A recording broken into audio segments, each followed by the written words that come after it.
उन्हाळी कविता वाचन स्पर्धा। माझे कविताचे नाव आहे गाडी आली गाडी आली। गाडी आली गाडी आली चला पारा रे। गाडी थांबली धक्का मारा रे। गाडी आली कोकणातून आंबे आणले भरून भरून।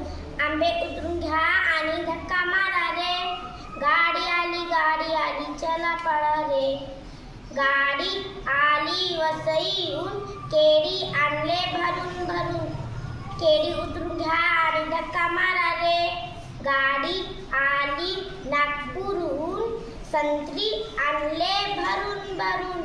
संत्री उतरून घ्या आणि धक्का मारा रे। गाडी आली काश्मीरहून सफरचंद आणले भरून भरून। सफरचंद उतरून घ्या रे। गाडीला धक्का